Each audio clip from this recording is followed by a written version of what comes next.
Hoffmann, le vœu. Le jour de la Saint-Michel, à l'heure où l'on sonnait l'Angélus au couvent des Carmes, une élégante berline de voyage, attelée de 4 chevaux de poste, roulait avec un bruit de tonnerre à travers les rues de la petite ville de Liegnitz sur les frontières de la Pologne. Elle s'arrêta enfin devant la porte cochère de la maison du vieux bourgmestre allemand. Les enfants du bourgmestre mirent le nez à la fenêtre par curiosité, mais la maîtresse de la maison se leva de son siège et jeta avec humeur sur la table son attirail de couturière. « Maudite enseigne !» dit-elle à son vieux mari, qui sortait précipitamment de la chambre voisine. « Voilà encore des étrangers qui prennent notre logis pour une auberge. Mais pourquoi as-tu fait redorer la colombe de pierre qui est au-dessus de la porte ?» Le vieillard sourit finement et d'un air entendu, sans répondre un seul mot. En un moment, il eut jeté bas sa robe de chambre et mit son tablier de cérémonie, qui, brossé avec soin depuis qu'il l'avait endossé pour aller à l'église, était étendu sur le dossier d'une chaise. Avant que sa femme stupéfaite eût pu ouvrir la bouche pour l'interroger, il se tenait déjà à la portière de la voiture qu'avait ouverte un domestique. Le bourgmestre avait sous le bras son bonnet de velours et sa tête d'une blancheur argentée reluisait dans l'obscurité du crépuscule. Une dame âgée, en manteau gris de voyage, descendit de la voiture, suivie d'une femme plus jeune dont le visage était voilé. Celle-ci s'appuya sur le bras du bourgmestre et se traîna plutôt qu'elle ne marcha jusqu'à la maison.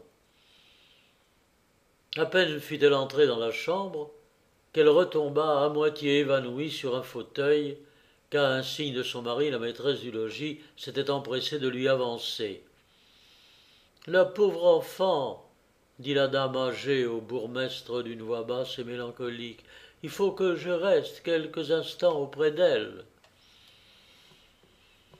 Aussitôt, aidée de la fille aînée du bourgmestre, elle ôta son manteau de voyage et sa robe de nonne, ainsi qu'une croix étincelante qu'elle portait sur la poitrine, la fit reconnaître pour l'abbesse d'un couvent de l'ordre de Cîteaux. Cependant, la dame voilée n'avait donné d'autre signe de vie qu'un gémissement faible et à peine sensible. Enfin, elle demanda un verre d'eau à la maîtresse de la maison. Celle-ci apporta toute espèce de gouttes fortifiantes et d'élixir dont elle loua les propriétés merveilleuses et conjura la dame de souffrir qu'on lui enlevât ce voile incommode et épais qui devait lui gêner la respiration. Mais toutes les fois qu'elle s'approcha, la dame la repoussa de la main, en détournant la tête avec des signes de l'effroi. Toutes les instances de la femme du bourgmestre furent inutiles. La malade but 2 ou 3 gorgées de l'eau qu'elle avait demandée, et dans laquelle l'hôtesse attentive avait jeté quelques gouttes d'un puissant cordial. Elle consentit également à respirer l'odeur d'un flacon de sel, mais ce fut toujours sous son voile et sans le lever aucunement. « Vous avez eu soin de tout préparer comme on la désirait ?» demanda l'abbesse au bourgmestre. « Oui, madame, répondit le vieillard, j'espère que notre sérénissime prince sera content de moi, ainsi que cette dame, pour laquelle j'ai tout disposé de mon mieux. » « Laissez-moi donc encore quelques moments seul avec ma pauvre enfant, » reprit l'abbesse. La famille quitta la chambre. On entendit l'abbesse parler à la dame avec ferveur et onction, et la dame prononça aussi quelques mots d'un ton qui remuait profondément le cœur. Sans précisément écouter, la maîtresse de la maison était restée à la porte de la chambre. Les dames parlaient italien, ce qui contribuait à rendre toute l'aventure plus mystérieuse et augmentait le serrement de cœur de la femme du bourgmestre. Celui-ci appela sa fille et sa femme, leur dit de préparer du vin et des rafraîchissements, et il rentra lui-même dans la chambre.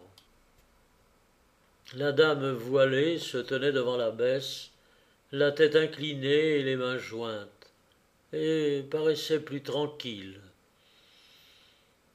L'abbesse ne refusa pas de prendre un peu des rafraîchissements que l'hôtesse lui présenta, puis elle s'écria « Allons, il est temps !» La dame voilée tomba à genoux. L'abbesse étendit les mains sur sa tête et murmura des prières.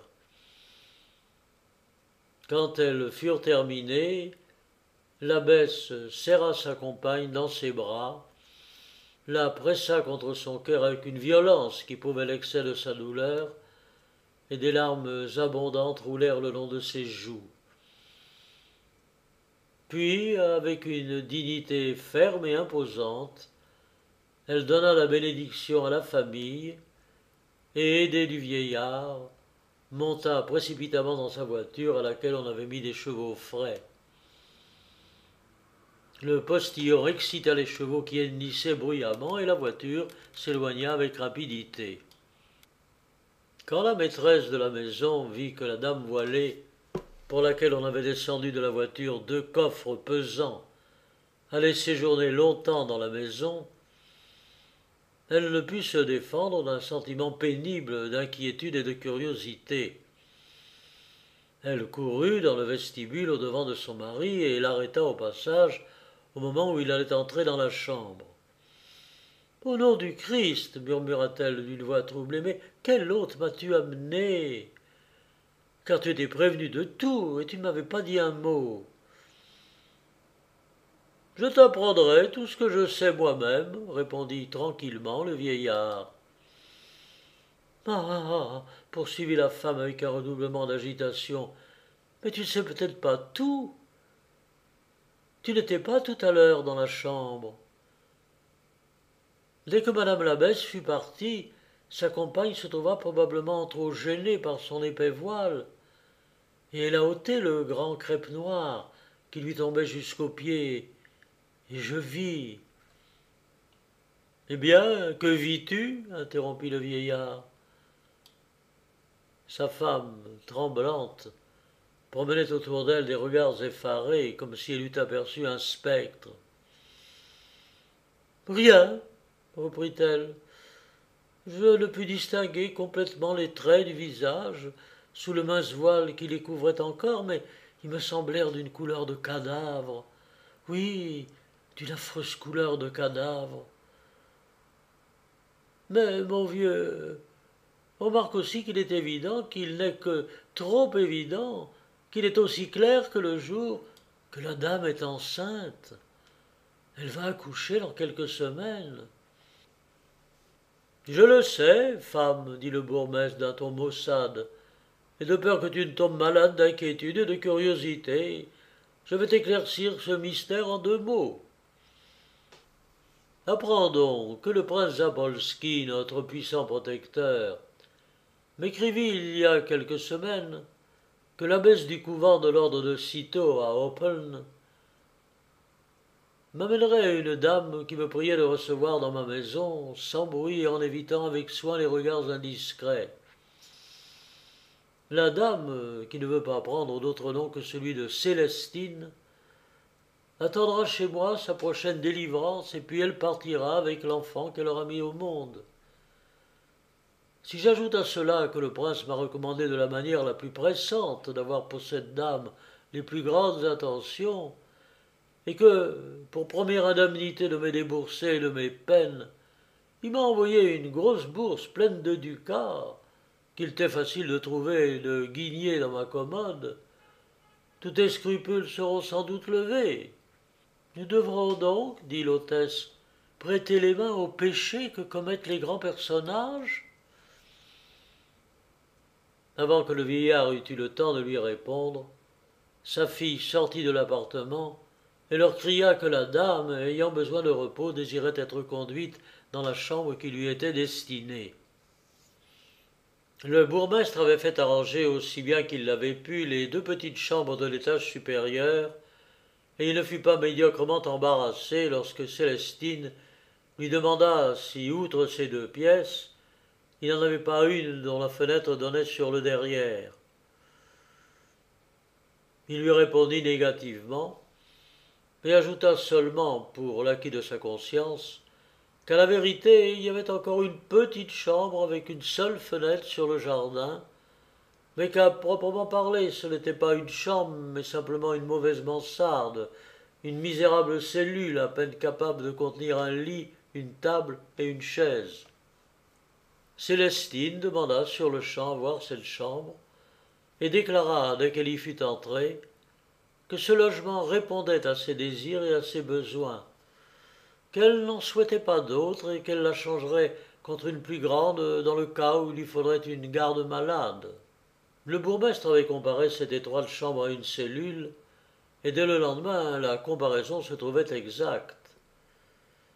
Célestine avait suspendu au mur une image de Marie, et sur la vieille table de bois qui était au-dessous, elle avait placé un crucifix. Le lit consistait en un sac de paille, une couverture de laine, et excepté un escabeau de bois et une seconde petite table, Célestine refusa toute espèce de meuble. La maîtresse de la maison, réconciliée avec l'étrangère par la compassion que lui causait la douleur profonde et déchirante peinte dans tout son maintien, crut devoir lui rendre visite pour se conformer aux usages reçus. Mais l'étrangère la pria, avec les instances les plus attendrissantes, de ne pas troubler sa solitude, dans laquelle elle trouvait des consolations auprès de la Vierge et les saints. Tous les matins, dès la pointe du jour, Célestine se rendait à l'église des Carmes pour entendre la première messe. Elle semblait consacrer le reste du jour à des exercices de dévotion, car toutes les fois qu'on avait besoin d'entrer dans sa chambre, on la trouvait occupée à prier ou à lire des livres de piété. Elle refusait tout autre mets que des légumes, toute autre boisson que de l'eau. Le bourgmestre lui représenta que sa situation, sa manière d'être, la conservation de sa vie demandaient une meilleure nourriture. Mais ce ne fut qu'à force de supplications qu'il parvint à lui faire accepter un peu de bouillon et de vin. Les gens de la maison regardaient cette vie austère, claustrale, comme l'expiation d'une faute grave. Toutefois, ils se sentaient pénétrés pour l'étrangère d'une commisération intérieure et d'une vénération profonde, que contribuaient à accroître la noblesse de ses manières et la grâce entraînante de tous ses mouvements. Mais sa persistance à ne jamais lever son voile, l'impossibilité où l'on était de voir son visage, mêlait une sorte de terreur à ses sentiments pour la sainte étrangère.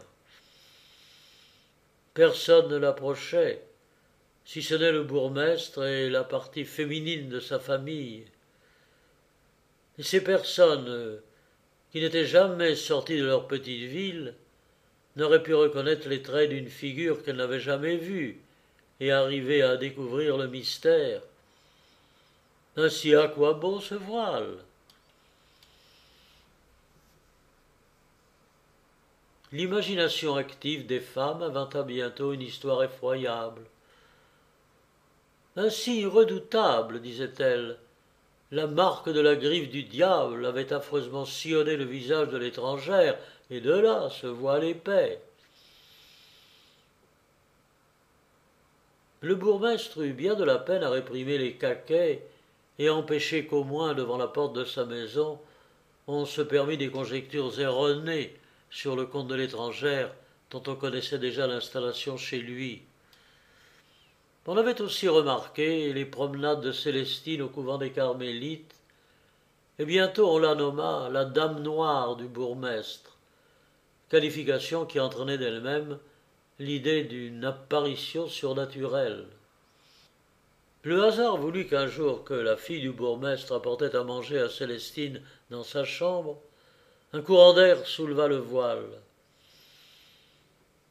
L'étrangère se détourna avec la rapidité de l'éclair pour se soustraire au regard de la jeune fille.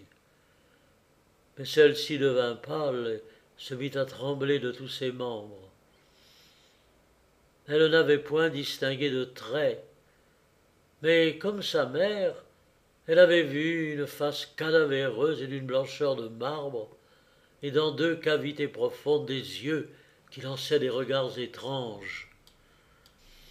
Le bourgmestre combattit avec raison ces idées de jeune fille, mais il n'était pas éloigné de les partager, et souhaitait voir partir de chez lui celle qui venait y apporter le trouble malgré la piété dont elle faisait parade. Une nuit, le vieillard réveilla sa femme et lui dit que depuis quelques minutes il entendait des plaintes, des gémissements et des coups légers qui semblaient partir de la chambre de Célestine. La dame, saisie du pressentiment de ce que ce pouvait être, s'y rendit en toute hâte. Elle trouva Célestine habillée et enveloppée de son voile, étendue sur son lit presque sans connaissance, et elle se convainquit que sa délivrance était prochaine. Tous les préparatifs nécessaires avaient d'avance été faits depuis longtemps, et au bout de peu de temps, naquit un garçon charmant et bien constitué. Cet événement, bien qu'on s'y attendît, survint presque à l'improviste et eut pour effet d'anéantir la contrainte qui rendait désagréables les rapports de la famille avec l'étrangère. L'enfant était comme un médiateur ayant mission de réconcilier Célestine avec l'humanité. Son état lui interdisait les pratiques ascétiques et le besoin qu'elle avait du secours de ses semblables et de leurs soins assidus l'habitua par degrés à leur société. La maîtresse du logis, qui soignait la malade et lui préparait elle-même des bouillons nourrissants, oublia, en se livrant à ses fonctions domestiques, toute la défiance que lui avait inspirée d'abord l'énigmatique étrangère. Le bourgmestre, tout ragaillardi, jouait et riait avec l'enfant comme s'il eût été son petit-fils, et il s'était accoutumé, ainsi que le reste de sa famille, à voir Célestine voilée. Elle avait conservé son voile même au milieu des douleurs de son enfantement. La sage-femme avait été obligée de lui jurer qu'en cas même d'évanouissement ne lui ôterait pas ce voile, et que la sage-femme seule se chargerait de le lui enlever si l'imminence du danger l'exigeait absolument. Il était certain que la femme du bourgmestre avait vu Célestine sans son voile, mais ses réflexions se bornaient à dire « La pauvre jeune dame, il faut bien qu'elle se cache le visage. » Au bout de quelques jours, on vit reparaître le moine du couvent des Carmes qui avait baptisé l'enfant. Son entretien avec Célestine, que personne n'osa troubler, dura plus de 2 heures. On l'entendit parler avec chaleur et prier. Quand il fut parti, on trouva Célestine assise dans un fauteuil et l'enfant sur ses genoux. Il avait un scapulaire suspendu à ses petites épaules et portait un agnus Dei sur la poitrine. Des semaines et des mois se passèrent sans qu'on vînt chercher Célestine et son enfant, comme le bourgmestre s'attendait et comme le prince Zabolski l'en avait prévenu. Elle eût pu être admise dans l'intimité de la famille si le voile fatal n'eût été un obstacle insurmontable. Le bourgmestre prit sur lui de s'en expliquer avec l'étrangère, mais elle répondit d'une voix sourde et solennelle « Non, je ne quitterai ce voile que pour un seul. » Le bourgmestre se tut et souhaita de nouveau que la voiture et la messe reparussent le plus tôt possible. Le printemps était de retour. La famille du bourgmestre revenait de la promenade et rapportait des bouquets de fleurs dont les plus beaux étaient destinés à la pieuse Célestine. Au moment où tous allaient entrer dans la maison, un cavalier parut tout à coup. À son costume, on le reconnaissait pour un officier des chasseurs de la garde impériale française.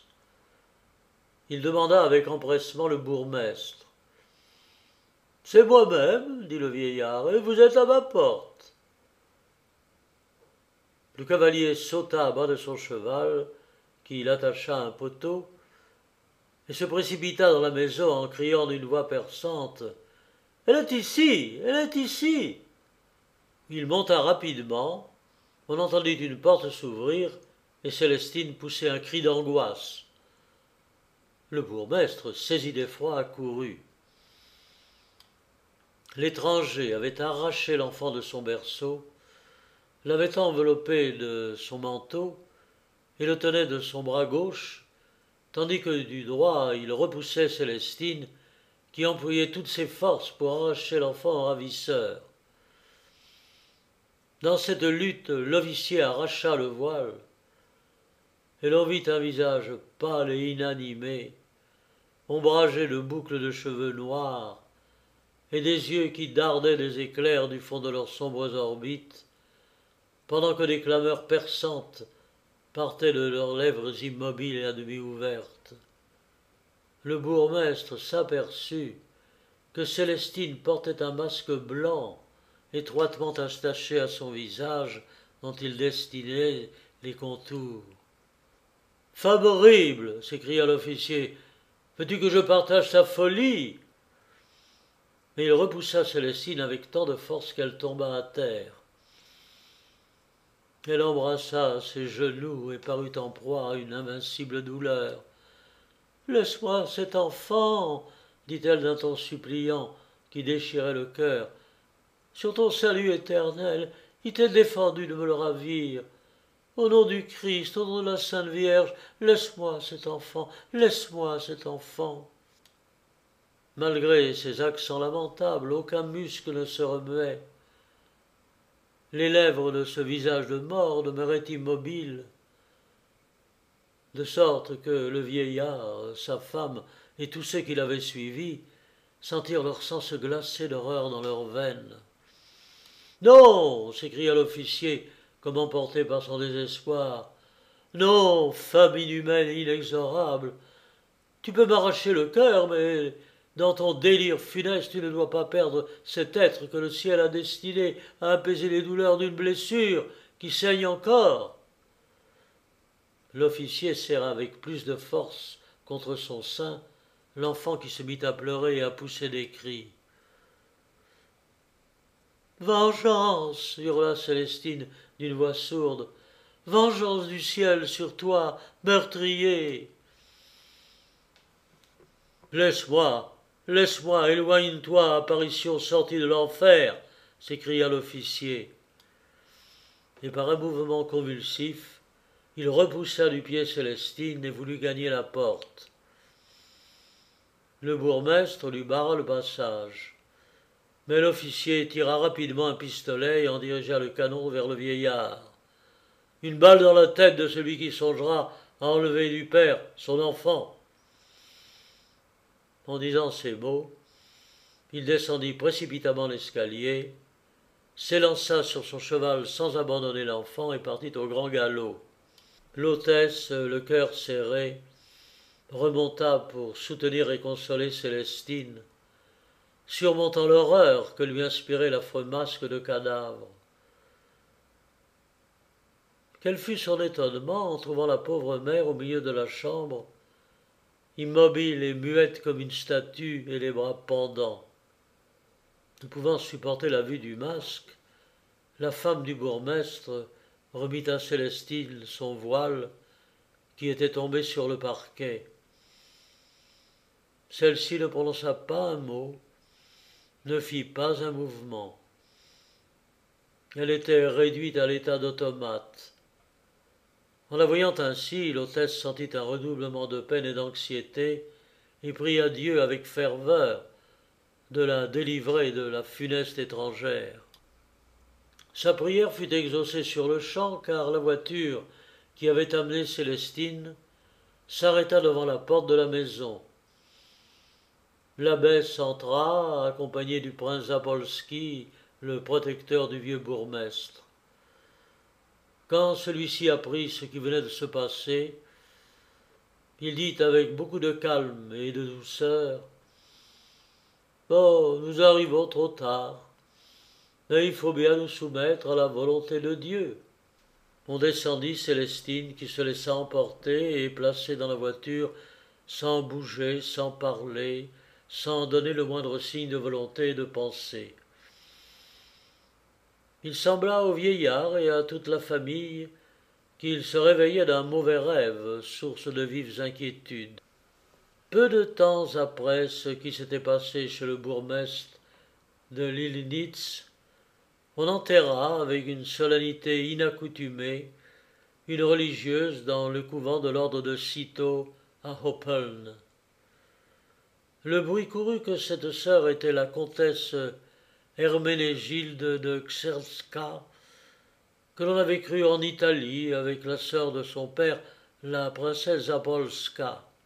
Dans la même époque, le comte Nepomucène de Czerski, père d'Herménégilde, vint à Varsovie, et ne se réservant qu'une petite propriété en Ukraine, il fit l'abandon de tout le reste de ses biens aux deux fils du prince Zapolski, ses neveux. On lui demanda de doter sa fille, mais pour toute réponse, il leva vers le ciel des yeux humides de larmes et dit d'une voix sourde: « Oh, elle est dotée !» Il ne prit de mesure ni pour confirmer le bruit de la mort d'Herménégilde dans le couvent d'Oppeln, ni pour combattre les suppositions qu'on faisait sur le sort de sa fille, qui était représentée comme une victime conduite prématurément au tombeau par la souffrance. Plusieurs patriotes polonais, courbés mais non abattus par la chute de leur patrie, cherchèrent à faire entrer de nouveau le comte dans une association secrète qui se proposait la délivrance de la Pologne.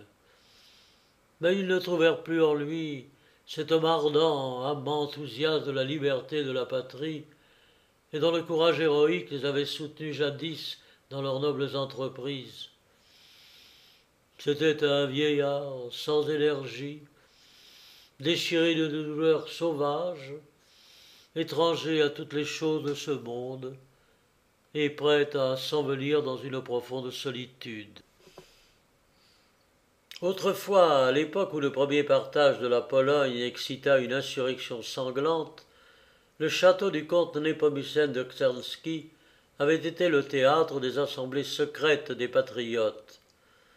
Là, dans des repas solennels, les conjurés s'enflammaient et s'excitaient à combattre pour leurs pays opprimés.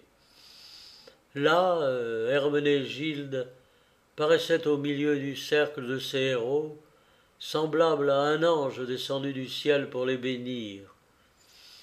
Elle avait le caractère des femmes de sa nation. Elle prenait part à tout, même aux délibérations politiques, examinait avec attention l'état des choses, et bien qu'elle n'eût pas encore 17 ans, elle combattait parfois la vie générale. Et son opinion, dictée par la sagesse et par une pénétration extraordinaire, entraînait la majorité de l'Assemblée.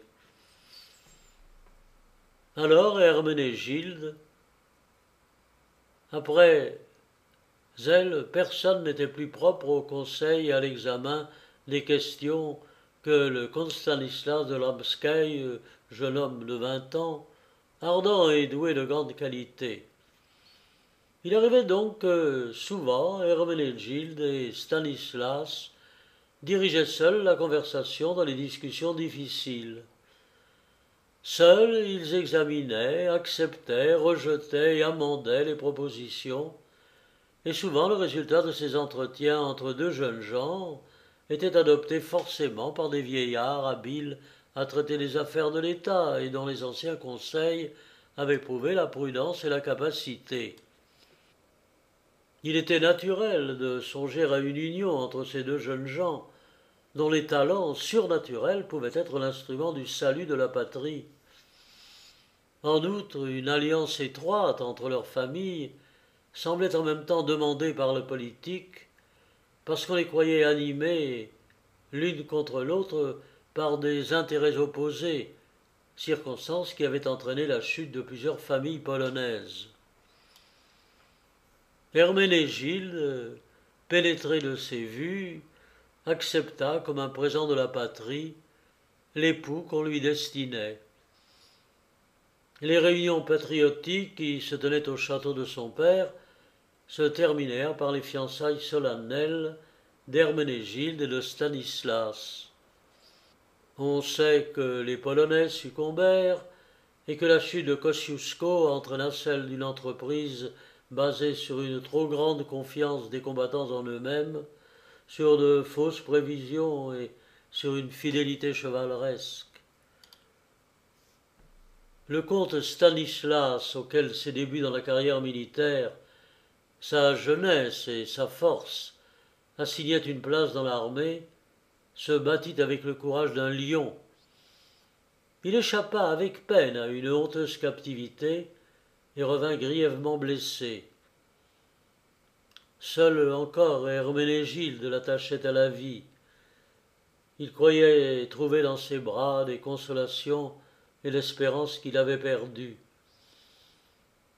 Dès que ses blessures commencèrent à se cicatriser, il courut au château du comte Népomucène, où il devait être de nouveau et plus douloureusement blessé.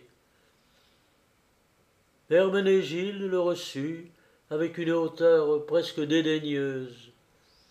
« Ah, vois-je le héros qui voulait mourir pour sa patrie ?» s'écria-t-elle en allant à sa rencontre. Il semblait que dans son fol enthousiasme, elle considérât son fiancé comme un paladin des temps héroïques dont l'épée pouvait à elle seule anéantir des armées. En vain il l'implora avec l'accent de l'amour le plus passionné. En vain il protesta qu'aucune puissance humaine n'était capable de lutter contre le torrent dévastateur qui s'était rué en mugissant sur la malheureuse Pologne. Tout fut inutile. Herménégilde, dont le cœur froid comme la mort ne pouvait s'échauffer qu'au milieu du tourbillon des affaires du monde, persista dans la résolution de n'accorder sa main au comte Stanislas que lorsque les étrangers seraient chassés de la terre natale.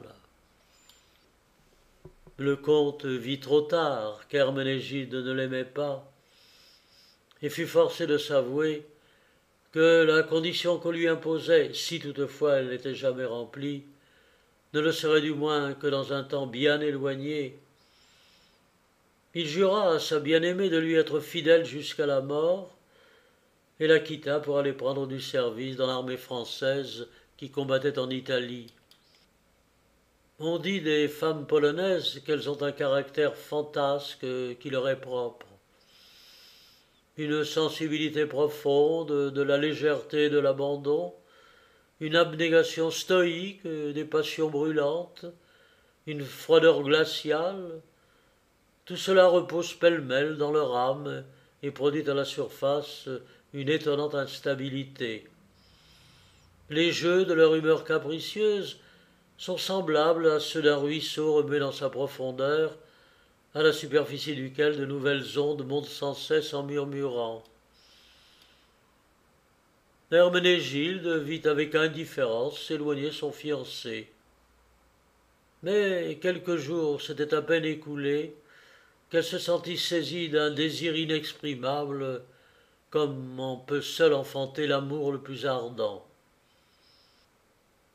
L'orage de la guerre s'était apaisé. On avait proclamé une amnistie, on avait élargi les officiers polonais prisonniers. Plusieurs des frères d'armes de Stanislas arrivèrent au château. Ils s'entretinrent avec une profonde douleur du jour de leur défaite et de l'intrépidité que tous avaient déployée, mais surtout Stanislas. Au moment où la bataille semblait perdue, il avait ramené au feu les bataillons qui reculaient et était parvenu, avec ses cavaliers, à rompre les rangs ennemis. Le sort de la journée était douteux lorsqu'une balle l'avait atteint. Il était tombé, baigné dans son sang, en répétant ces mots « Ô ma patrie, Herménégilde !» Chaque mot de ce récit était un coup de poignard qui perçait le cœur d'Herménégilde. Non, disait-elle, je ne savais pas que je l'aimais ardemment depuis le moment où je l'ai vu pour la première fois. Mais quel démon a pu m'aveugler et m'égarer? Mais quel démon m'a fait croire qu'il était possible de vivre sans celui qui seul est ma vie? Je l'ai envoyé à la mort, il ne reviendra pas. C'est ainsi qu'Herménégilde exhalait les douleurs orageuses qui bouleversaient son âme. Sans sommeil, incapable de prendre le moindre repos, elle errait la nuit dans le parc, et comme si le vent eût pu porter ces paroles à son ami éloigné, elle s'écriait « Stanislas, Stanislas, reviens! C'est moi, c'est Herménégilde qui t'appelle. Ne m'entends-tu pas? Reviens, ou je vais mourir d'inquiétude, d'amour et de désespoir. » L'agitation d'Herménégilde menaçait de dégénérer en une véritable folie qui se manifestait par mille extravagances. Le comte Népomucène, rempli de chagrin et d'anxiété par l'état de sa chère fille, crut que les secours de l'art médical lui seraient peut-être salutaires, et il réussit à trouver un docteur qui voulut bien passer quelque temps au château et prendre soin de la malade. Quelque sagement combinée que fût sa méthode, plutôt morale que physique, elle ne produisit aucun résultat. Et il devint douteux qu'on pût jamais parvenir à guérir Herménégilde, car après d'assez longs intervalles de tranquillité, elle retombait à l'improviste dans les plus étranges paroxysmes. Une aventure particulière donna une nouvelle tournure à la maladie d'Herménégilde. Elle avait une petite poupée habillée en hulan, à laquelle elle témoignait une vive tendresse et prodiguait les noms des plus doux comme s'il eût été son bien-aimé. Elle la jeta au feu de dépit, parce que, sur son invitation, cette poupée n'avait pas voulu chanter. « Ton voyage ne nous a pas été agréable, ton amitié nous était précieuse au pays. » Sur le point de retourner dans sa chambre après cette expédition, elle traversait le vestibule lorsqu'elle entendit un cliquetis et un bruit de pas. Elle regarda autour d'elle et aperçut un officier en grand uniforme de la garde impériale française qui portait le bras gauche en écharpe. « Stanislas, mon Stanislas !» cria-t-elle en s'élançant vers lui et tombant sans connaissance entre ses bras. L'officier, stupéfait, cloué à la terre par la surprise, eut de la peine à retenir, avec le seul bras dont il put se servir, Herménégilde qui, grande et bien nourrie, était loin d'être un léger fardeau. Il la pressa contre son sein avec une force toujours croissante, et en sentant le cœur de la jeune fille battre près du sien, il dut s'avouer que c'était la plus délicieuse aventure qui lui fût jamais arrivée. Les minutes s'écoulaient rapidement. L'officier fut embrasé des feux du désir, dont les milliers d'étincelles électriques jaillissaient du corps charmant qu'il tenait entre ses bras, et il appuya ses lèvres brûlantes sur les douces lèvres d'Herménégilde.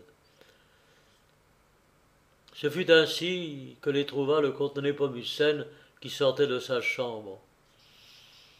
En ce moment, Herménégilde reprit ses sens, embrassa l'officier avec ardeur et s'écria de nouveau dans son délire « Stanislas, mon bien-aimé, mon époux !»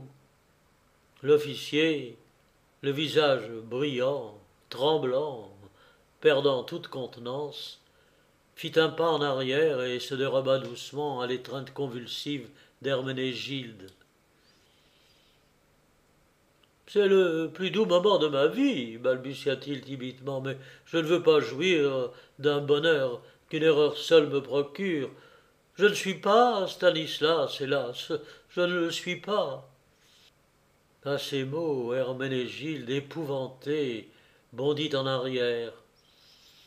Elle regarda l'officier d'un œil fixe et perçant, se convainquit qu'elle avait été trompée par l'étonnante ressemblance de l'officier avec son amant, et s'éloigna en gémissant. L'officier se fit connaître par le comte Xavier de Rabskei, cousin de Stanislas. Le comte Nepomucène pouvait à peine croire possible qu'en si peu de temps, celui qu'il avait vu enfant fût devenu un jeune homme grand et robuste. À la vérité, les fatigues de la guerre avaient donné un caractère mâle à son visage et à tout son extérieur. Le comte Xavier avait quitté sa patrie avec son cousin et son ami Stanislas, et comme lui avait pris du service dans l'armée française et fait la campagne d'Italie. À peine âgé de 18 ans alors, il s'était bientôt signalé et avait montré tant de courage que le général en chef l'avait nommé son aide de camp et qu'à 20 ans il était parvenu au grade de colonel. Les blessures qu'il avait reçues exigeant quelque temps de repos, il était revenu dans son pays et un message de Stanislas, sa bien-aimée, l'avait amené au château du comte Nepomucène, où il avait été reçu comme l'eût été Stanislas lui-même. Le comte Nepomucène et le médecin firent d'inutiles efforts pour calmer Herménégilde. Elle résolut de ne pas quitter sa chambre tant que Xavier serait au château.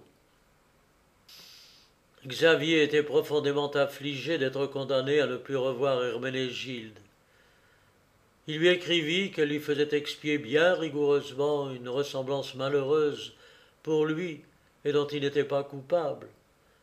Mais il ajouta que le malheur qui l'accablait depuis ce fatal moment atteignait non seulement lui, mais encore le bien-aimé Stanislas. En effet, lui, Xavier, était porteur d'un doux message d'amour, et il n'avait pas l'occasion de remettre à Herménégilde elle-même, comme il le devait, la lettre qui lui avait été confiée, et de lui communiquer de vive voix ce que Stanislas n'avait pas eu le temps d'écrire. La femme de chambre d'Herménégilde, que Xavier avait mise dans ses intérêts, se chargea de présenter ce billet dans un moment favorable, et les deux mots de Xavier firent ce que n'avaient pu faire le père et le médecin. Herménégilde consentit à le voir. Elle le reçut dans sa chambre, silencieuse et les yeux baissés. Xavier s'approcha d'un pas un peu incertain et prit place devant le sofa sur lequel elle était. Mais il s'inclina sur sa chaise et s'agenouilla plutôt qu'il ne s'assit devant Herménégilde. Dans cette attitude, il lui demanda pardon, dans les termes les plus touchants, du même ton que s'il se fût accusé d'un crime irrémissible. Il la pria de ne pas faire retomber sur sa tête la faute d'une erreur qui lui avait dévoilé la félicité de son ami. Ce n'était pas lui, c'était Stanislas qu'elle avait pressé sur son cœur dans les transports de joie du retour. Il lui remit la lettre et commença à parler de Stanislas, à dire avec quelle fidélité chevaleresque il pensait à sa dame dans les combats, avec quelle ardeur il aimait la liberté et la patrie.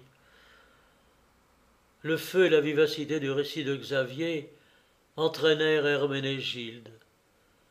Elle surmonta bientôt ses craintes, dirigea sur le jeune homme les regards enchanteurs de ses yeux célestes, de sorte que celui-ci, comme Calaf, ivre d'amour lorsque Turandot le regardait, put à peine continuer sa narration. Sans le savoir lui-même et préoccupé de la lutte qu'il soutenait contre une passion dont les flammes menaçaient de s'étendre, il se perdit dans une amphigorique description de bataille. Il parla de chars de cavalerie, de masses rompues, de batteries enlevées, et Herménégilde l'interrompit avec impatience. « Oh » s'écria-t-elle, « maudites soient ces scènes sanglantes dont l'enfer est l'auteur. Mais dites-moi seulement qu'il m'aime, que Stanislas m'aime. » Xavier, tout ému, saisit la main d'Herménégilde et l'appuya contre son cœur. « Écoute-le lui-même, ton Stanislas, s'écria-t-il. Et de ses lèvres s'échappèrent des protestations d'un amour brûlant, tel que peut seul en inspirer la passion la plus dévorante. Il s'était jeté aux pieds d'Herménégilde. Il l'avait enlacée de ses deux bras et cherchait à l'attirer vers lui, quand il se sentit violemment repoussé. Herménégilde fixa sur lui un regard étrange et dit d'une voix sourde : « Vaine poupée, quand même je t'animerai en t'échauffant sur mon sein. Tu n'es pas mon Stanislas, tu ne le seras jamais. » À ces mots, elle quitta la chambre à pas lents et sans bruit. Xavier vit trop tard son étourderie. Il ne sentait que trop vivement qu'il était éperdument amoureux d'Herménégilde, de la fiancée de son parent et ami, et que toutes les démarches qu'il entreprendrait en faveur de sa folle passion l'exposaient à trahir l'amitié. Partir de suite sans revoir Herménégilde, telle fut l'héroïque résolution qu'il adopta, et en effet il ordonna aussitôt de faire ses malles et d'atteler sa voiture. Le comte Nepomucène fut bien étonné en voyant Xavier prendre congé de lui. Il fit tout pour l'engager à rester, mais Xavier s'y refusa avec une fermeté qui provenait plutôt d'un spasme nerveux que d'une véritable force d'âme, et prétexta des affaires particulières. Xavier, son sabre au côté, son bonnet de police à la main, se tenait au milieu de la chambre. Son domestique était dans l'antichambre et portait son manteau. Les chevaux impatients hennissaient devant la grande porte. En ce moment, la porte de la salle s'ouvrit et Herménégilde entra. Elle s'approcha du comte Xavier avec une grâce inexprimable et lui dit, en lui adressant un doux sourire : « Vous voulez partir, mon cher Xavier ? Oh, je comptais vous entendre encore parler tant de fois de mon bien-aimé Stanislas. Savez-vous bien que le récit me procure de merveilleuses consolations ?» Xavier baissa les yeux et une vive rougeur colora ses joues. On s'assit. Le comte Nepomucène assura à plusieurs reprises que depuis plusieurs mois, il n'avait pas vu Herménégilde dans cet état de calme et d'effusion. L'heure du souper arriva. À un signe du comte, on servit le repas dans la pièce même où ils étaient. Le meilleur vin de Hongrie pétilla dans les verres, et, la figure animée, Herménégilde prit une coupe remplie et but à son bien-aimé, à la liberté et à la patrie. « Je partirai cette nuit, se dit Xavier. » Et dès que la table fut desservie, il demanda à son domestique si la voiture attendait. Celui-ci lui répondit que depuis bien longtemps, par ordre du comte Nepomucène, les bagages avaient été rentrés, la voiture placée sous la remise, les chevaux dételés et conduits à l'écurie, et que le cocher ronflait sur la litière. Xavier prit son parti. L'apparition imprévue d'Herménégilde l'avait convaincu qu'il était non seulement possible, mais encore convenable et à propos de rester. Et de cette conviction, il en vint à une autre. C'est qu'il ne s'agissait que d'être maître de soi, c'est-à-dire de réprimer ces élans de passion qui, irritant l'esprit malade Herménégilde, pouvaient lui être pernicieux. Il se dit en terminant ses réflexions qu'il fallait tout attendre des circonstances. Herménégilde, tiré de ses rêveries, pourrait préférer un présent tranquille à un avenir douteux, et qu'en demeurant au château, il n'était ni déloyal ni traître envers son ami. Le lendemain, lorsque Xavier revit Herménégilde, il parvint en effet, en s'observant minutieusement, à calmer la bouillante ardeur de son sang et à lutter avec succès contre sa passion. Demeurant dans les bornes des plus strictes convenances, Observant même un cérémonial glacé, il ne donna à la conversation que l'impulsion de cette galanterie dont la douceur mielleuse cache souvent un poison funeste aux femmes. Xavier, jeune homme de 20 ans, inhabile aux ruses d'amour, guidé par un tact bien sûr, déploya l'art d'un maître expérimenté. Il ne parla que de Stanislas, de son inexprimable amour pour la douce fiancée, mais dans le feu qu'il alluma, il sut adroitement faire luire sa propre figure, de sorte qu'Herménégilde, en proie à un pénible égarement, ne savait pas elle-même comment séparer ces deux images, celle de Stanislas absent et celle de Xavier présente à ses yeux. La société de Xavier fut bientôt indispensable à Herménégilde, complètement fascinée, et il s'ensuivit qu'on les vit presque constamment ensemble et souvent causant familièrement comme deux amants. L'habitude surmonta par degrés la timidité d'Herménégilde, et en même temps Xavier franchit cette barrière que mettait entre eux les froides convenances, et dans les limites de laquelle il s'était d'abord tenu renfermé. Herménégilde et Xavier se promenaient bras dessous dans le parc, et la jeune fille lui abandonnait négligemment sa main quand, assis auprès d'elle dans sa chambre, il l'entretenait de l'heureux Stanislas.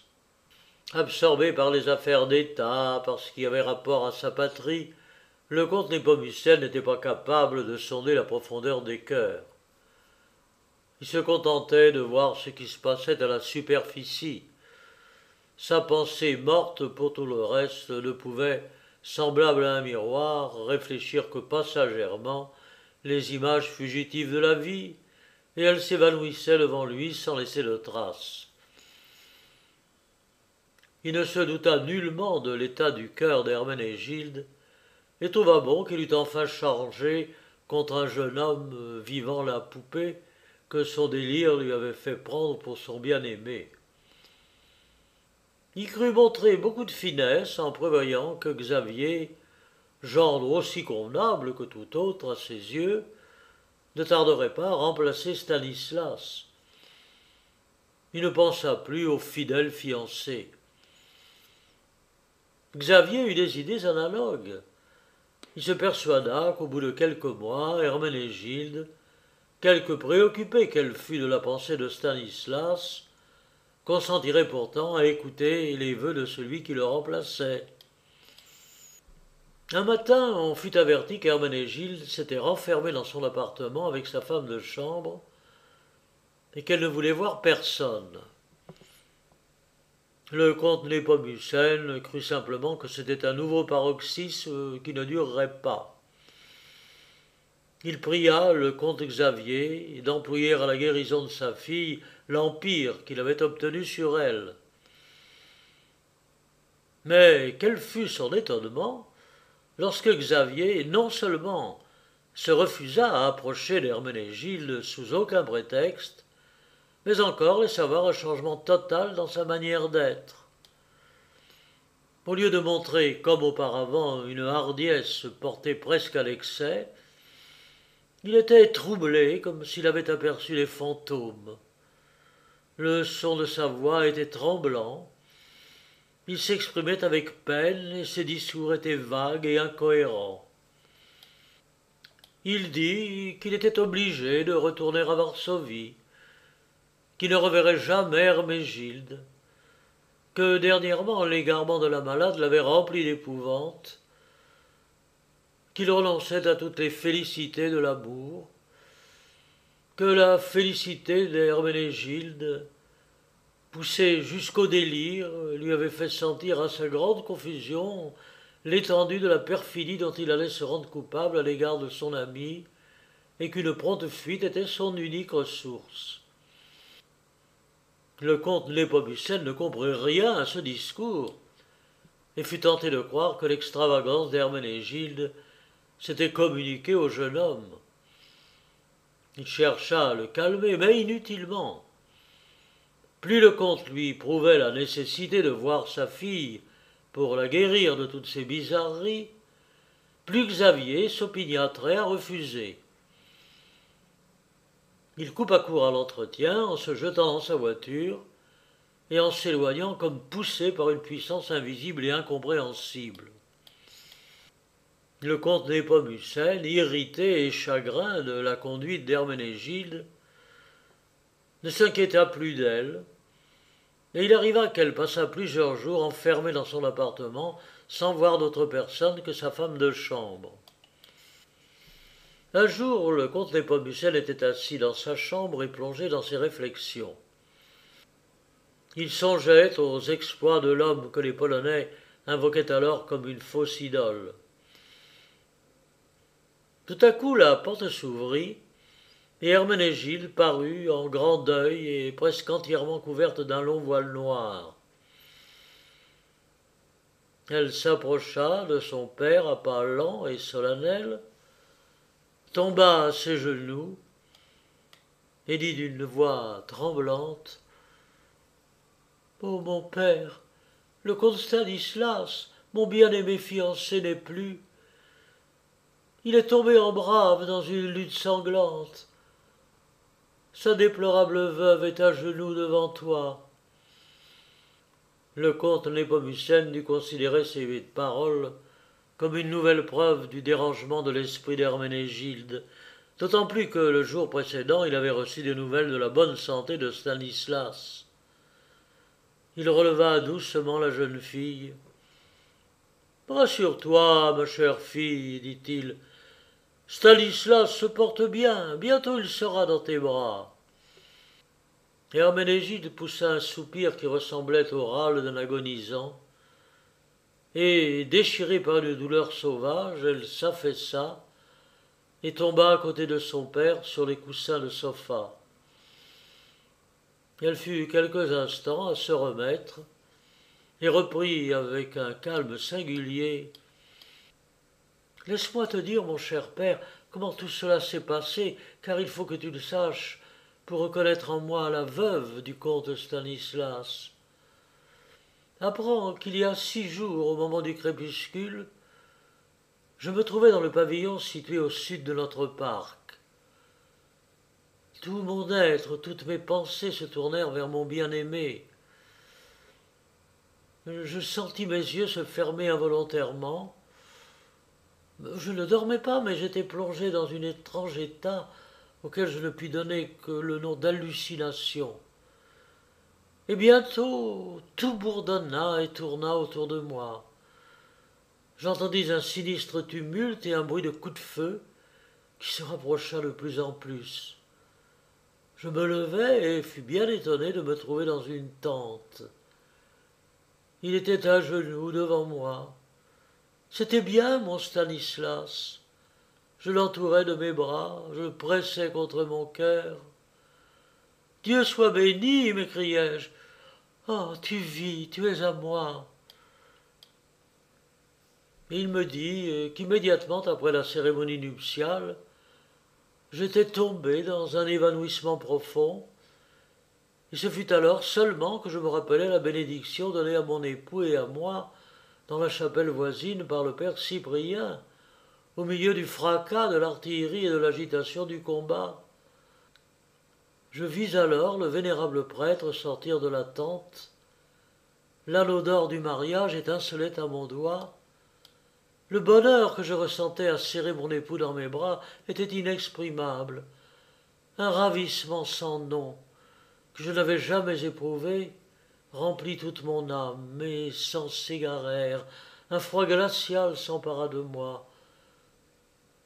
Je fermai les yeux, affreux spectacle. Je me trouve soudain au milieu d'une mêlée furieuse. Devant moi brûle la tente incendiée d'où l'on m'a probablement arraché. Stanislas est entouré de cavaliers ennemis. Ses amis volent à son secours, mais il est trop tard. Un cavalier vient de le renverser de cheval. » À ces mots, Herménégilde, épuisée par la douleur, tomba de nouveau sans connaissance. Népomucène courut chercher les cordiaux, mais il n'eut pas le temps de les employer, car elle reprit ses sens par l'effet seul d'une singulière énergie. « La volonté du ciel soit accomplie, dit-elle d'une voix sourde et solennelle. Il ne m'est pas convenable de me plaindre. Mais jusqu'à la mort, fidèle à mon fiancé, je ne dois me séparer de lui par aucun engagement terrestre. Le pleurer, prier pour lui, pour notre salut, voilà mon devoir et rien ne saurait m'en détourner. » Le comte Népomucène crut avec raison que la folie de sa fille lui avait fait voir cette vision imaginaire.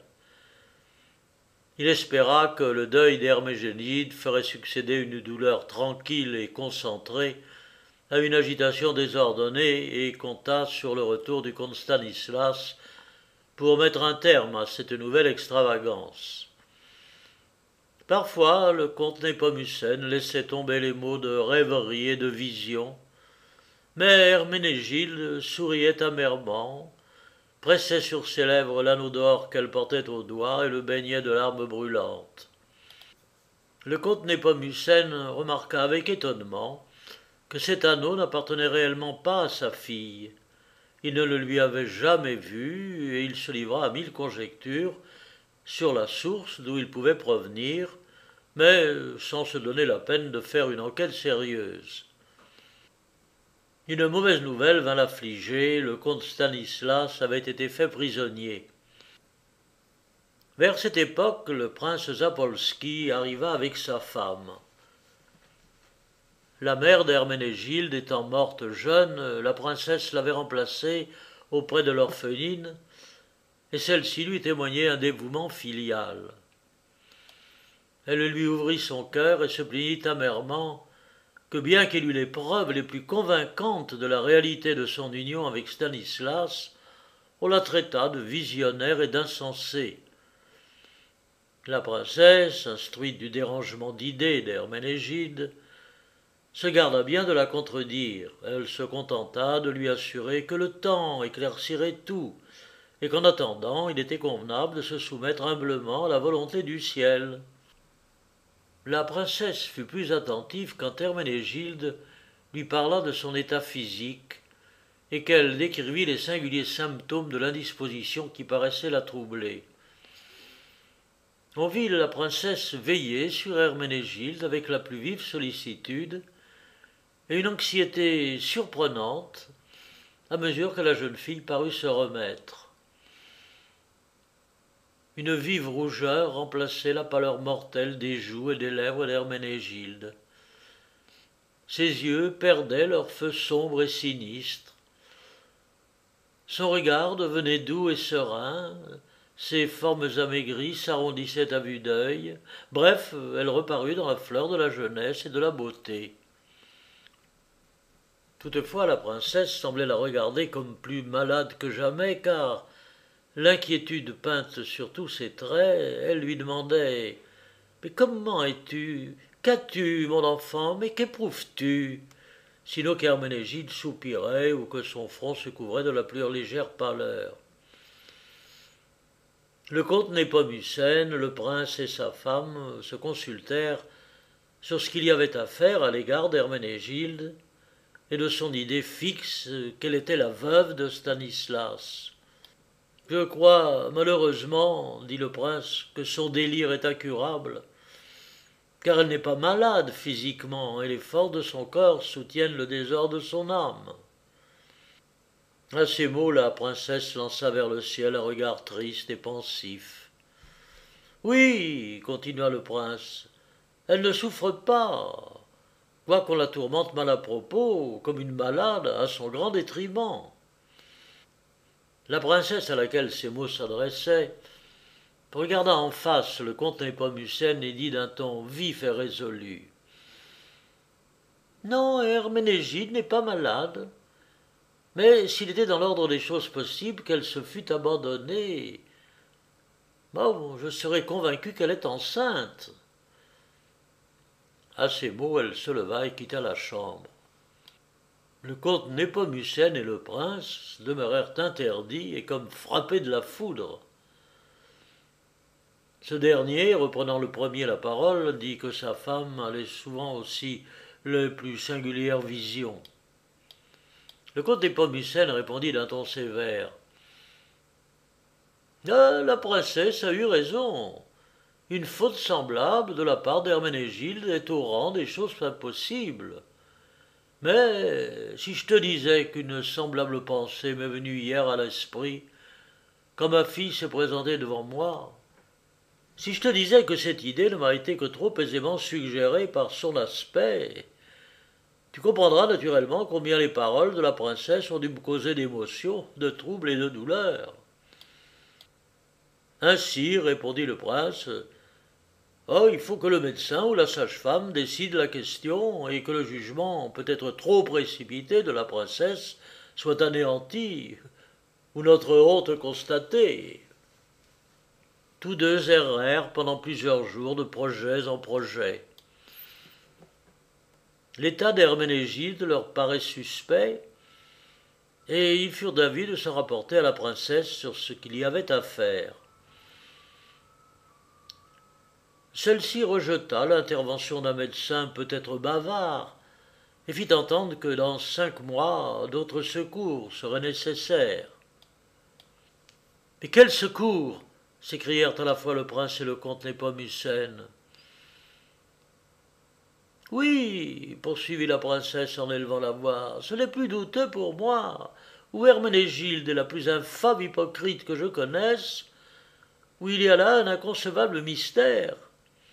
Elle est bien positivement enceinte. » Éperdu et troublé, le comte Nepomucène ne trouva pas d'abord une parole. Enfin, se recueillant avec effort, il conjura la princesse de savoir à tout prix d'Herménégilde elle-même quel était le malheureux qui avait imprimé à leur maison une tache ineffaçable. « Herménégilde, dit la princesse, ne soupçonne pas encore que je connais sa position. Je me promets tout du moment où je lui dirai ce qui en est. Le masque de l'hypocrisie tombera, où l'on aura d'éclatantes preuves de son innocence, qui pourtant, je l'avoue, me semble fort équivoque. » Le soir même, la princesse se rendit auprès d'Herménégilde, dont la grossesse était de plus en plus apparente. Elle prit la pauvre jeune fille par les 2 bras, fixa ses yeux sur les siens et lui dit d'un ton pénétrant « Ma chère, tu es enceinte ?» Herménégilde leva les yeux au ciel comme dans une extase céleste et s'écria avec l'accent de la joie la plus vive « Oh, ma mère, je le sais. Je le sens depuis longtemps et j'éprouve un bien-être inexprimable, quoique mon cher époux soit tombé sous les coups meurtriers des ennemis. Oui, le moment de ma plus grande félicité terrestre dure encore en moi, et mon bien-aimé revit dans le tendre gage d'une douce alliance. » Il sembla à la princesse que tout tournait autour d'elle et qu'elle allait perdre la tête. La naïveté des expressions d'Herménégilde, son extase, son ton de vérité ne permettaient pas de l'accuser de perfidie, et son délire seul pouvait faire comprendre comment elle s'aveuglait elle-même sur l'étendue de sa faute. Frappée de cette dernière idée, la princesse repoussa Herménégilde et s'écria avec colère « Insensé, un songe t'a-t-il mis dans cet état qui nous voue tous à l'ignominie? Crois-tu donc me donner le change par tes absurdes récits? Réfléchis, rassemble tous tes souvenirs des jours passés. L'aveu dicté par le repentir peut seul te réconcilier avec nous. »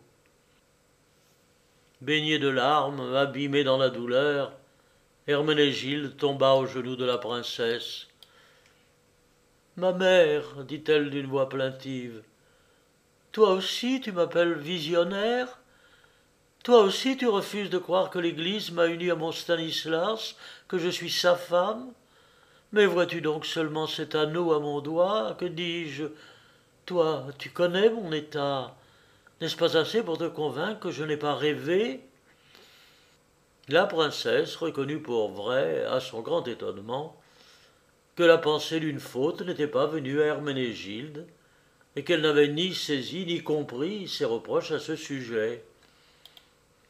Herménégilde, pressant avec ardeur sur son cœur les mains de sa mère adoptive, la supplia de croire à son mariage, dont son état ne permettait point d'ailleurs de douter. La bonne dame, toute déconcertée, hors d'elle-même, ne savait plus que dire à la pauvre enfant, et quel nouveau moyen employer pour saisir la trace du secret qui enveloppait Herménégilde.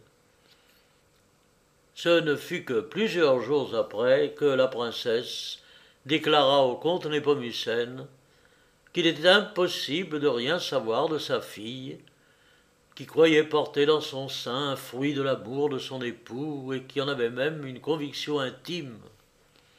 Les deux seigneurs irrités traitèrent d'Herménégilde d'hypocrite, et le comte Népomucène surtout jura que si les moyens de douceur ne parvenaient pas à dissiper son délire et à lui arracher l'aveu de son déshonneur, il userait de mesures rigoureuses. La princesse fut d'avis que l'emploi de la force serait aussi cruel qu'inutile. Elle était convaincue, disait-elle, qu'Herménégilde, loin d'y mettre de la fourberie, croyait de toute son âme ce qu'elle disait. Il y a encore dans le monde, ajouta-t-elle, plusieurs mystères que nous sommes tout à fait hors d'état de comprendre. Qui sait si l'union ardente de la pensée n'a pas une action physique, et si des rapports spirituels entre Stanislas et Herménégilde n'ont pas produit cet état qui nous semble incompréhensible. Malgré toute la colère et tous les soucis de ce fatal moment, le prince et le comte Népomucène ne purent s'empêcher de rire, et parlèrent de cette idée de la princesse comme d'une des plus sublimes et des plus éthérées qu'eût produite le spiritualisme humain. La princesse, le visage couvert d'une vive rougeur, dit que de semblables choses étaient hors de la portée de l'esprit grossier des hommes. Mais, tout en étant persuadée de l'innocence de sa protégée, elle n'en jugeait pas moins sa position très critique. Un voyage qu'elle se proposait d'entreprendre avec Herménégilde lui parut l'unique et le meilleur moyen de la soustraire à la honte et au tourment. Le comte Népomucène fut satisfait de cette proposition, car Herménégilde ne faisait aucun mystère de sa grossesse, et si elle voulait conserver sa réputation, elle devait s'éloigner volontairement du cercle de ses relations ordinaires. Ce point étant réglé, tous se sentirent plus tranquilles. Le comte Népomucène songea à peine davantage au funeste secret lorsqu'il vit la possibilité de le cacher au monde, dont le blâme était ce qu'il redoutait le plus. Le prince jugea avec beaucoup plus de raison que, vu le bizarre enchaînement des circonstances et le dérangement d'esprit d'Herménégilde, tout ce qu'on pouvait faire était d'attendre du temps le dénouement de cette étrange aventure. La délibération était close et ils allaient se séparer, quand la soudaine arrivée du comte Xavier vint causer de nouveaux soucis et de nouveaux embarras. Échauffé d'une course rapide, couvert de poussière, il se précipita dans la chambre avec l'empressement que donne une passion désordonnée, et sans saluer, sans faire attention à qui que ce fût, il s'écria d'une voix perçante: « Il est mort, le comte Stanislas est mort. Il n'a pas été fait prisonnier, non, il a été tué par l'ennemi. En voici les preuves. » À ces mots, il tira rapidement de sa poche plusieurs lettres qu'il remit au comte Népomucène. Leur contenu bouleversa le comte. La princesse jeta un coup d'œil sur l'une des lettres, mais à peine eut-elle lu quelques lignes qu'elle leva les yeux au ciel, joignit les mains et s'écria avec l'accent de la douleur: « Herménégilde, pauvre enfant, quel inexplicable mystère !»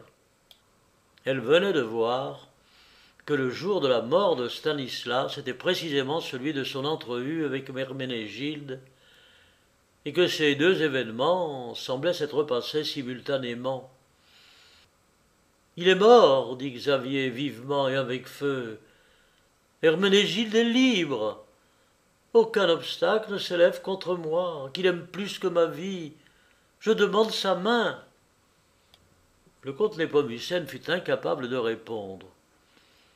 La princesse prit la parole et déclara que certaines circonstances les mettaient dans l'impossibilité d'accueillir sa demande, que dans ce moment même il ne pouvait voir Herménégilde et qu'on le priait de s'éloigner aussi vite qu'il était venu. Xavier répondit qu'il connaissait fort bien le désordre d'esprit d'Herménégilde, auquel vraisemblablement on voulait faire allusion, mais qu'il la considérait d'autant moins comme un obstacle que son mariage avec la jeune fille devait mettre un terme à ce funeste état.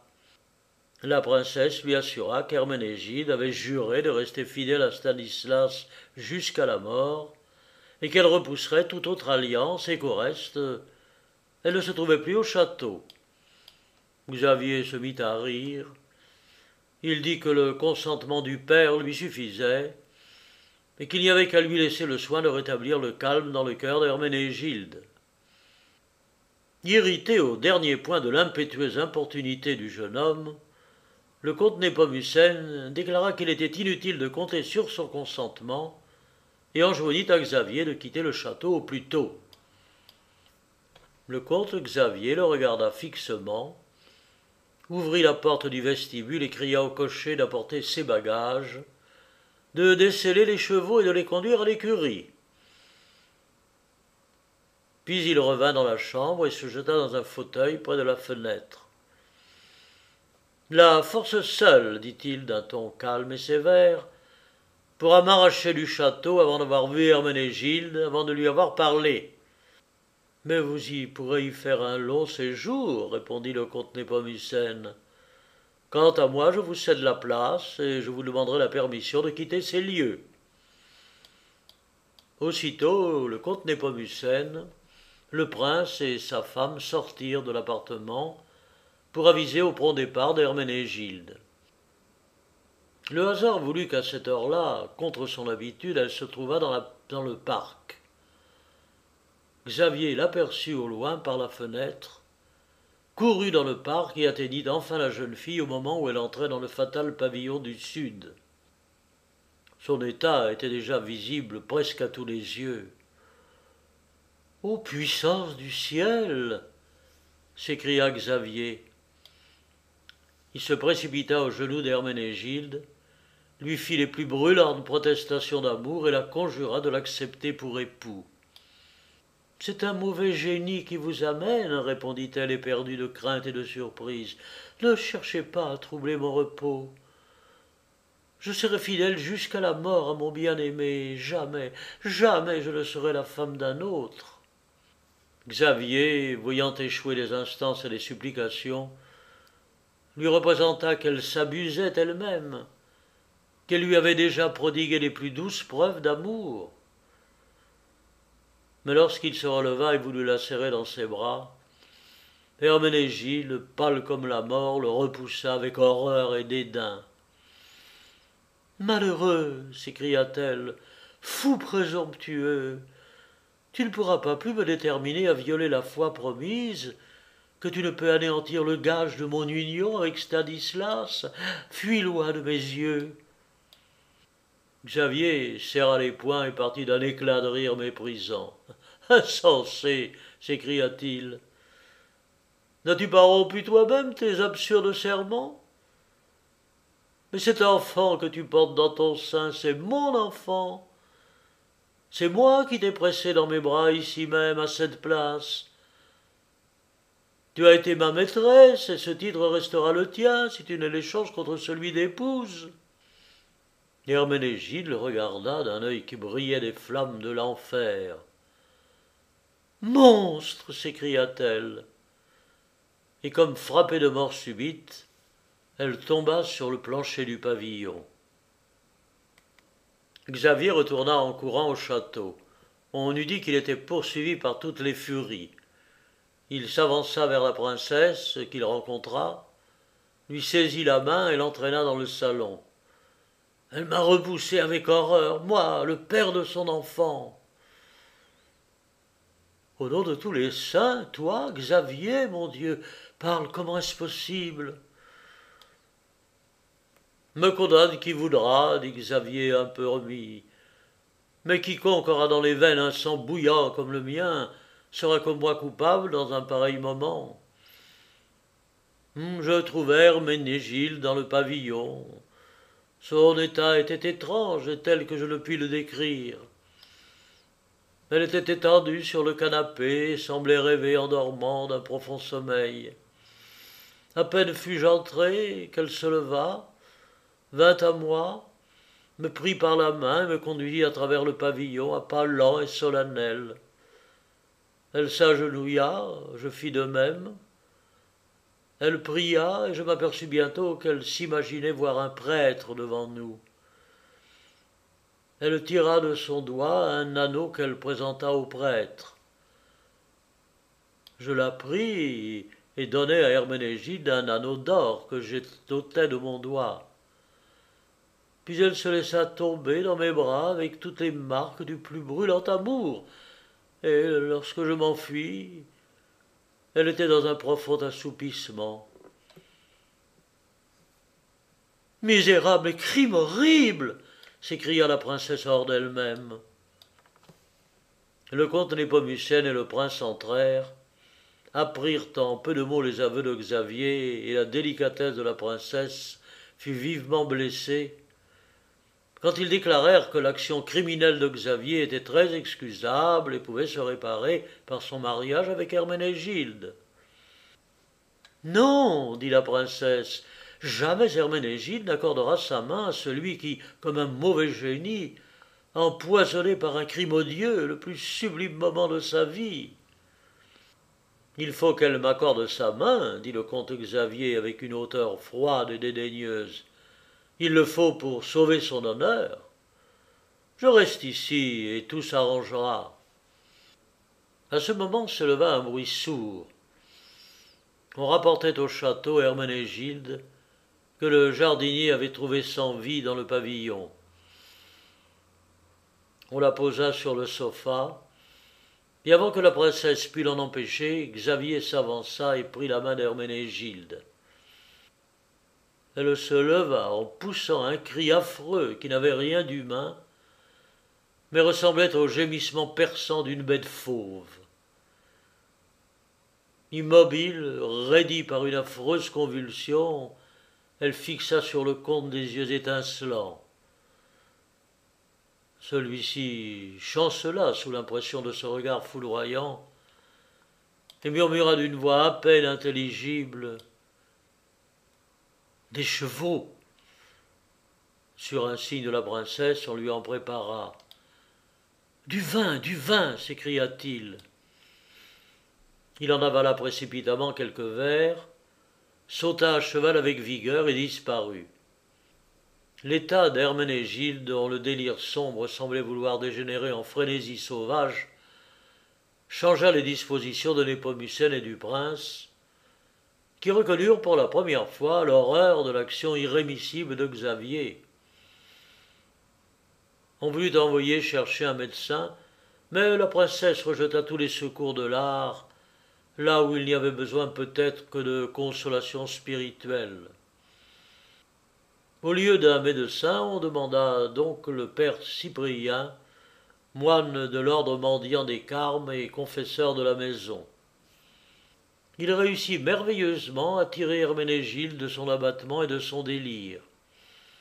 Bien plus, bientôt calme et de sang-froid, elle tint à la princesse des discours fort suivis et lui exprima le désir d'aller, après ses couches, vivre pénitente et désolée dans le couvent de l'ordre des Cîteaux à Oppeln. Elle avait ajouté à ses habits de deuil un voile qui lui couvrait entièrement le visage et qu'elle ne leva plus jamais. Le père Cyprien quitta le château, mais il revint au bout de quelques jours. Cependant, le prince Zapolski avait écrit au bourgmestre de Lilinice, chez lequel Herménégilde devait attendre sa délivrance.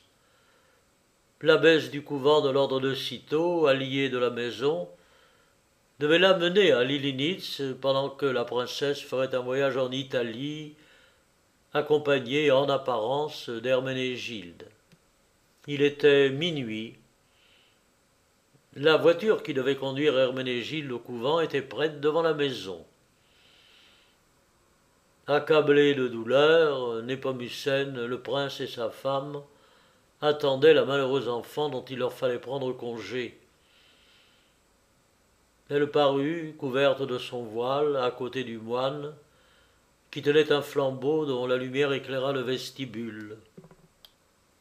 La sœur Célestine a grièvement péché, dit Cyprien d'une voix solennelle, quand elle appartenait encore au monde, car le crime de Satan a souillé sa pureté. Mais un vœu qu'elle ne rompra jamais lui procurera des consolations, le calme et le bonheur éternel. Jamais le monde ne reverra le visage dont la beauté a tenté le démon. Regardez. Ainsi Célestine commence et accomplit son expiation. À ces mots, le moine leva le voile d'Herménégilde, et tous poussèrent un cri perçant, car ils virent le pâle masque de mort sous lequel Herménégilde avait caché pour toujours l'angélique beauté de ses traits. Sans proférer une seule parole, elle se sépara de son père, qui, brisé par la douleur, crut qu'il n'aurait plus la force de supporter la vie. Le prince, homme plus ferme, versa cependant des torrents de larmes, et la princesse seule, domptant de toute son énergie l'horreur que lui inspirait ce vœu fatal, parvint à rester maîtresse d'elle-même. Comment le comte Xavier découvrit la retraite d'Herménégilde et apprit la consécration du nouveau-né à l'église, c'est ce qui reste inexpliqué. Il lui fut inutile d'avoir enlevé son fils, car lorsqu'il arrivera à Praga et voulut le remettre entre les mains d'une femme de confiance, l'enfant n'était pas évanoui de froid comme Xavier l'avait cru, mais il avait cessé de vivre. Le comte Xavier disparut alors sans laisser de traces, et l'on pensa qu'il s'était donné la mort. Plusieurs années s'étaient écoulées lorsque le jeune prince Boleslas Zapolski, pendant un voyage qu'il fit à Naples, arriva au pied du mont Posillipe. Là, au milieu de la plus délicieuse contrée, est placé le couvent des Camaldules. Le prince y monta pour jouir d'une vue qu'on lui avait dépeinte comme la plus magnifique de tout l'État napolitain. Il était dans le jardin du couvent et sur le point de gravir la cime d'un rocher élevé d'où l'on pouvait voir le point de vue dans toute sa beauté, lorsqu'il remarqua un moine qui s'y était installé avant lui sur une large pierre. Ce moine avait un livre de prière ouvert sur les genoux, et ses regards étaient fixés sur l'horizon. Son visage, dont les traits étaient encore jeunes, portait l'empreinte d'un profond chagrin. Un vague souvenir préoccupa le prince à mesure qu'il s'approchait du moine. Il se glissa auprès de lui et s'aperçut que son livre de prière était écrit en polonais. Il parla polonais au religieux. Mais celui-ci se détourna avec effroi, et à peine eut-il regardé le prince, qu'il se voila le visage et, comme poussé par un mauvais génie, s'enfuit à travers les buissons. Lorsque le prince Boleslas raconta cet incident au comte Népomucène, il lui assura que ce moine n'était autre que le comte Xavier,